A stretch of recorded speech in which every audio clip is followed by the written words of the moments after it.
Hello दोस्तों, आप सभी का स्वागत है आपके अपने YouTube चैनल खंडन क्लासेज पर।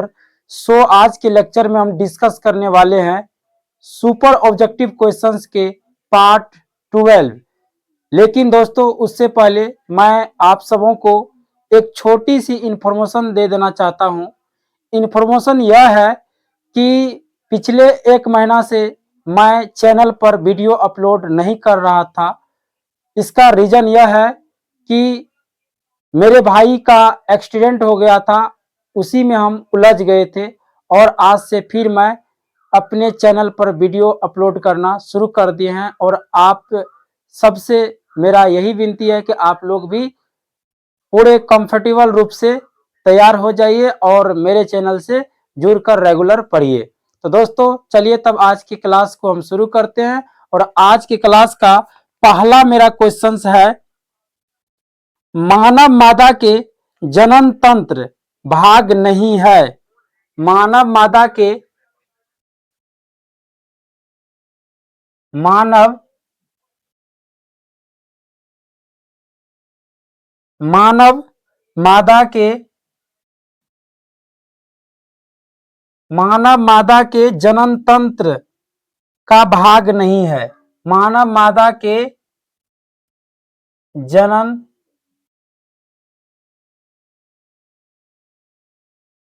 तंत्र का भाग नहीं है। भाग नहीं है। तो इस प्रश्न का जो राइट आंसर होगा वो क्या होने वाला है? शुक्रवाहिका। शुक्रवाहिका। शुक्रवाहिका। बाद बाकी डिम्बवाहिना, गर्भाशय, ये सब क्या होते हैं? मानव मादा के जनन तंत्र का भाग होते हैं। लेकिन शुक्रवाहिका मादा जनन तंत्र का भाग नहीं होता है। अब हम नेक्स्ट अगले प्रश्न की ओर बढ़ते हैं। मेरा अगला प्रश्न है, पराग कोश में होते हैं। पराग कोश में पराग कोश में होते हैं। पराग कोश में होते हैं।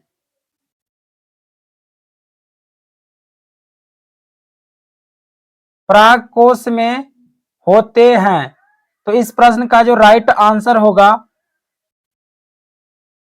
वो परागकण होगा। परागकण। पराग कोश में क्या होते हैं? परागकण। दोस्तों, यह प्रश्न हम शायद पिछले लेक्चर के अंदर भी करवा चुके हैं। पिछले वीडियो में भी यह प्रश्न हो चुका है।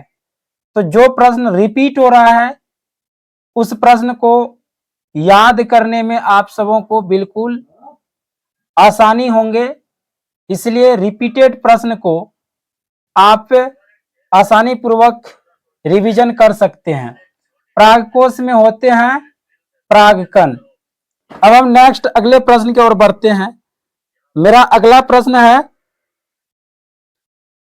मनुष्य के शरीर की सबसे बड़ी ग्रंथि है। मनुष्य के शरीर की मनुष्य के शरीर की सबसे बड़ी ग्रंथि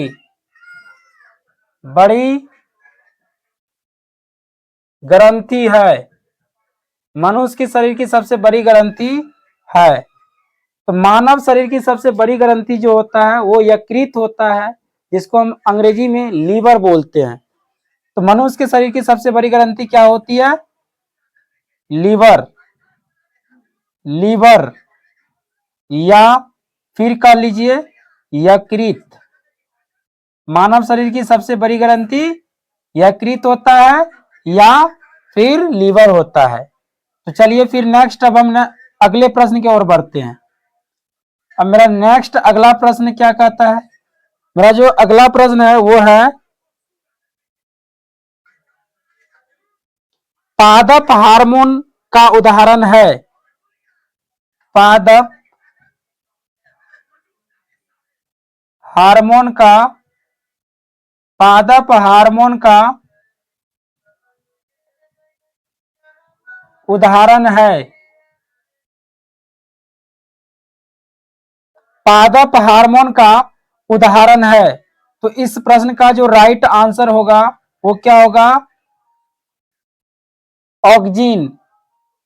पादप हार्मोन का जो उदाहरण होगा वो क्या होगा? ऑक्जिन। ऑक्जिन। अब कहिएगा आप लोग, क्या सिर्फ ऑक्जिन ही तो हो सकता है?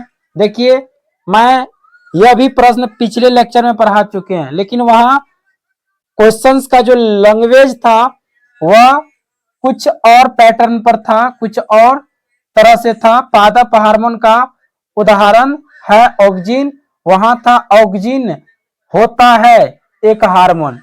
इस तरह से यह प्रश्न बना हुआ था। पिछले लेक्चर में हम यह प्रश्न करवाए हुए हैं, लेकिन वहां कुछ और भाषा में दिया हुआ था यही प्रश्न। पादप हार्मोन का उदाहरण है ऑक्जिन। अब ऑक्जिन के अलावा पादप हार्मोन जिबेरेलिन भी होता है, साइटोकिनिन भी होता है, लेकिन यहाँ परफेक्ट आंसर क्या होगा? ऑक्जिन। अब चलिए हम नेक्स्ट अगले प्रश्न की ओर बढ़ते हैं।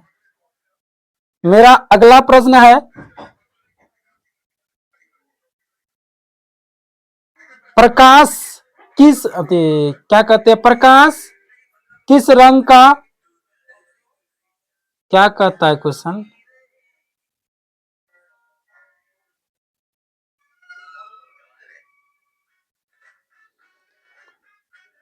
पांचवा क्वेश्चन है, प्रकाश में किस रंग का तरंगदैर्ध्य सबसे अधिक होता है? प्रकाश में किस रंग का तरंगदैर्ध्य सबसे अधिक होता है?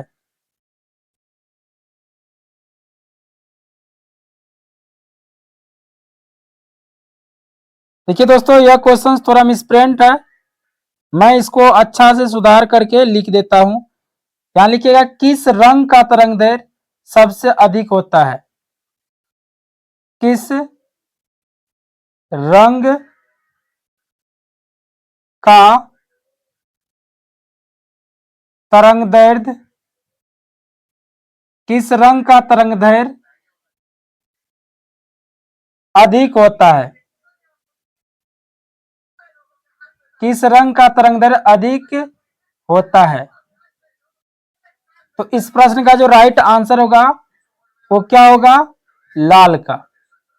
याद कीजिए, मैं आपको पिछले लेक्चर में इसके ऊपर कहीं न कहीं डिस्कस करवाए हैं कि किस रंग का या किस वर्ण का तरंगदैर्ध्य अधिक होता है, किस वर्ण का तरंगदैर्ध्य कम होता है। प्रकाश के कलर को लेकर ही हम वहां प्रश्न पर डिस्कस किए थे। प्रकाश के कलर के ऊपर ही क्वेश्चन आया हुआ था, वहां हम डिस्कस किए थे। इस तरह की चीजें को हम वहां कवर कर चुके हैं। किस रंग का तरंगदैर्ध्य अधिक होता है? लाल। और कम किसका होगा? बैंगनी का। जिसका विचलन अधिक होता है उसका तरंगदैर्ध्य कम होता है, और जिसका तरंगदैर्ध्य अधिक होता है उसका विचलन कम होता है।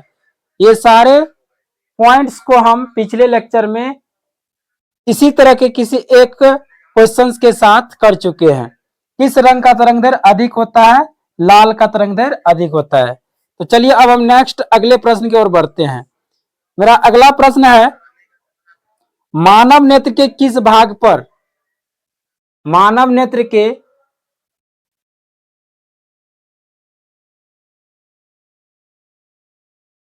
मानव नेत्र के किस भाग पर,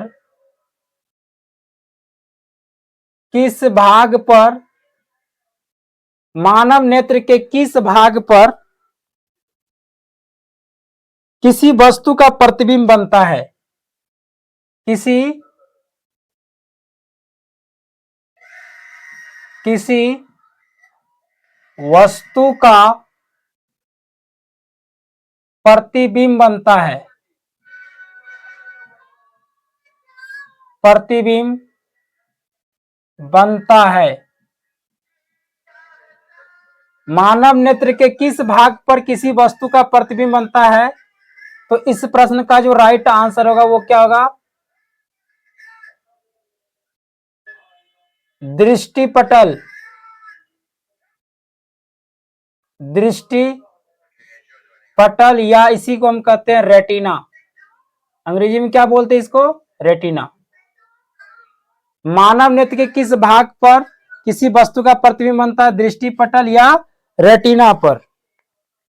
चलिए अब हम नेक्स्ट अगले प्रश्न की ओर बढ़ते हैं। मेरा अगला प्रश्न है, एक एंगस्ट्रम का मान क्या होता है? एक एंगस्ट्रम का मान,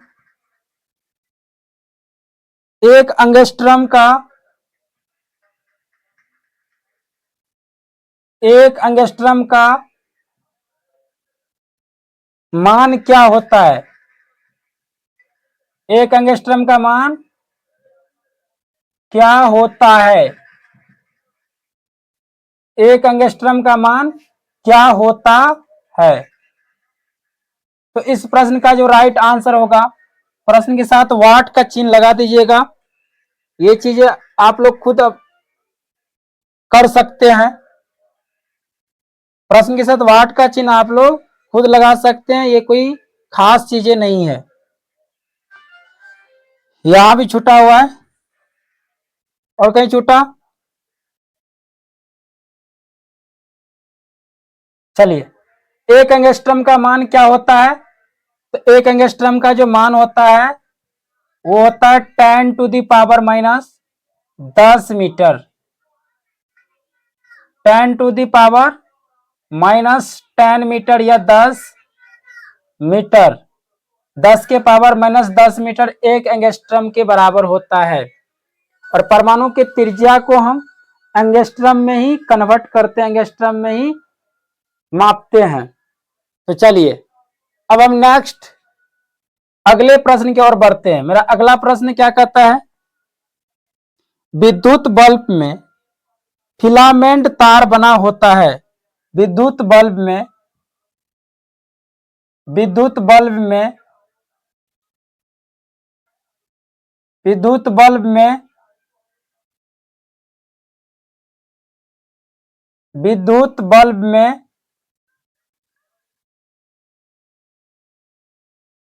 विद्युत बल्ब में फिलामेंट तार बना होता है। फिलामेंट तार बना होता है, बना होता है। विद्युत बल्ब में फिलामेंट तार बना होता है। तो इस प्रश्न का जो राइट आंसर होगा वो क्या रहने वाला है? टंगस्टन का। किसका? टंगस्टन तार का बना जो होता है तंतु और फिलामेंट, कहां? बल्ब में। चलिए अब हम नेक्स्ट अगले प्रश्न की ओर बढ़ते हैं।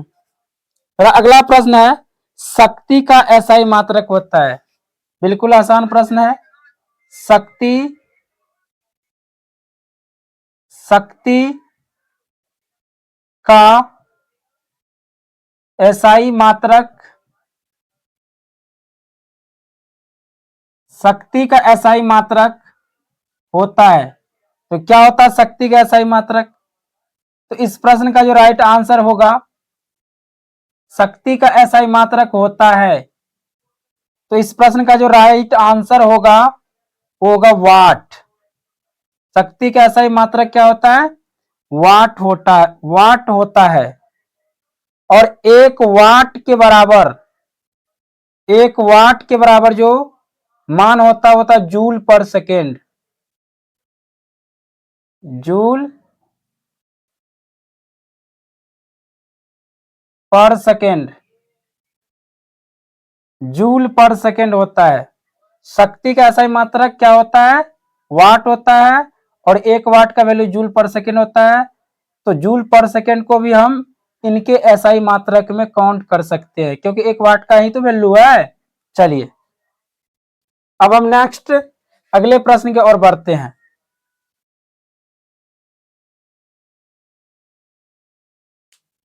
चलिए फटाफट नोट कर लीजिए, इसके बाद फिर हम अगले प्रश्न की ओर बढ़ेंगे।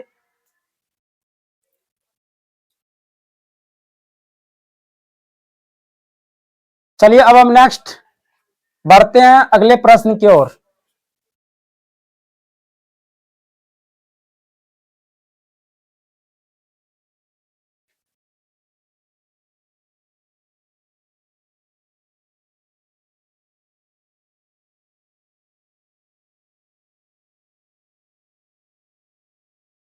अगला प्रश्न है, श्वेत रंग कितने रंगों के मेल से बना है? श्वेत रंग, श्वेत रंग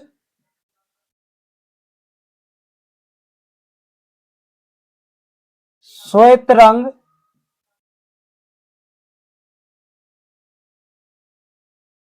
कितने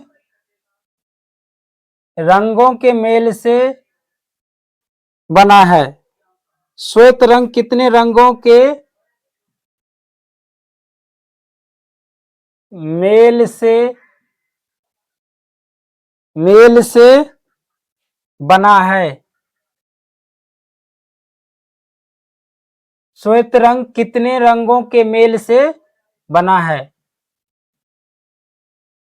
तो इस प्रश्न का जो राइट आंसर होगा, श्वेत रंग कितने रंगों के मेल से बना है? तो 7 रंगों के मेल से बना है। श्वेत रंग मतलब सूर्य के प्रकाश, प्रिज्म आप पढ़े होंगे। श्वेत प्रकाश या सूर्य के प्रकाश को ही क्या कहते हैं? सूर्य के प्रकाश को ही श्वेत प्रकाश बोलते हैं, या श्वेत प्रकाश को ही सूर्य के प्रकाश बोलते हैं। तो उम्मीद करते हैं समझ गए होंगे श्वेत रंग क्या होता है। श्वेत रंग कितने रंगों के मेल से बना है? तो 7 रंगों के मेल से बना है। अब हम नेक्स्ट अगले प्रश्न की ओर बढ़ते हैं। मेरा अगला प्रश्न है, निकट दृष्टि दोष वाले व्यक्ति के चश्मे में होता है। निकट दृष्टि दोष, निकट दृष्टि दोष वाले व्यक्ति, निकट दृष्टि दोष वाले व्यक्ति के चश्मे में होता है।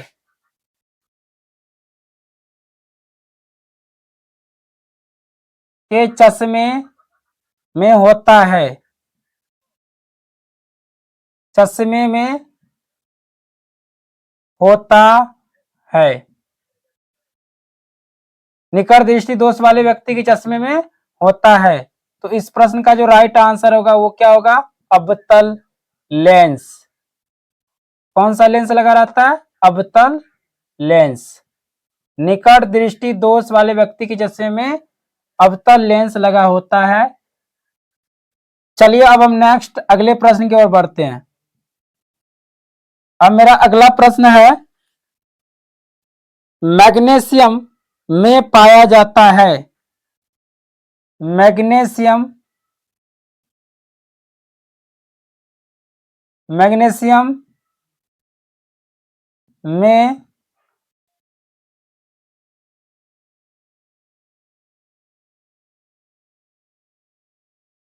मैग्नीशियम में नहीं हो, मैग्नीशियम पाया जाता है।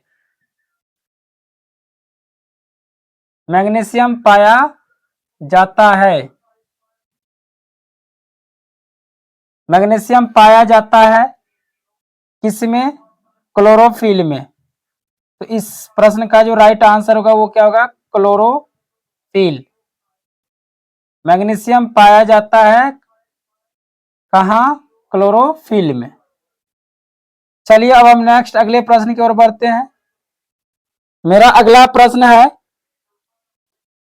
फूल में नर जनन अंग होता है। फूल में नर जनन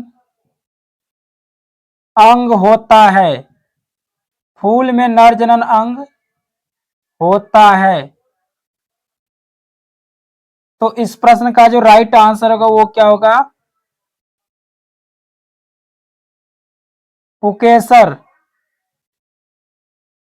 पुकेसर होगा या पुमंग।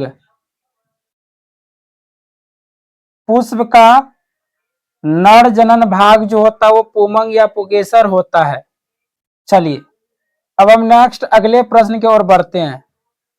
मेरा अगला प्रश्न है,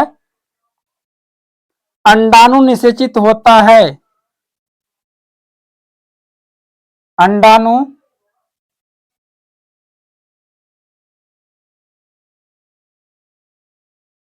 अंडाणु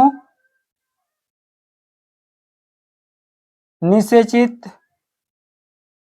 अंडाणु निषेचित होता है।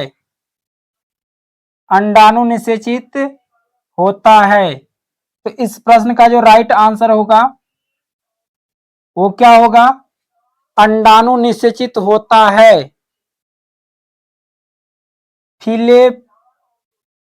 फिलिपियन ट्यूब होता है इसका। शायद क्या कर रहा है? अंडाणु निषेचित होता है। फिलोपियन, फिलोपियन होगा। फिलोपियन नलिका, नलिका। अंडाणु कहाँ निषेचित होता है? फिलोपियन नलिका के अंदर। अंडाणु निषेचित होता है फिलोपियन नलिका के अंदर। चलिए तो दोस्तों फटाफट नोट कीजिए। अब मेरा एक आखिरी प्रश्न रह गया है। अब जो मेरा नेक्स्ट प्रश्न होने वाले हैं वह बिल्कुल आखिरी होने वाले हैं, क्योंकि हम 15 क्वेश्चंस के सिलेक्टेड ऑब्जेक्टिव का सुपर सीरीज स्टार्ट किए थे। तो पिछले हर क्लास में आपको 10 से 15 क्वेश्चंस का सुपर सीरीज देखने के लिए मिला। तो उसी के रेंज में हम क्लास ले रहे हैं और आज की क्लास में भी हम उसी के रेंज में क्वेश्चंस लेकर आए हैं। तो चलिए, तो उम्मीद करते इधर का आप लोग नोट कर लिए होंगे।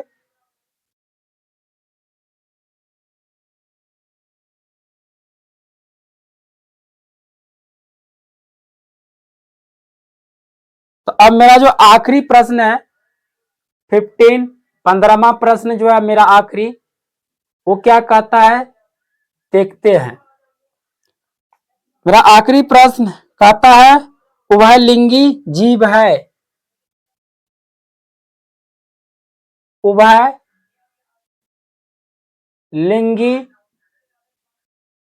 जीव है। उभयलिंगी जीव है। तो इस प्रश्न का जो राइट आंसर होगा क्या होगा? उभयलिंगी जीव है। तो इस प्रश्न का राइट आंसर होगा कछुआ। कछुआ, कछुआ होगा। उभयलिंगी जीव क्या होता है? कछुआ। तो इस प्रश्न का राइट आंसर क्या बना? कछुआ। उभयलिंगी जीव के लिए कौन जाने जाते हैं? कछुआ।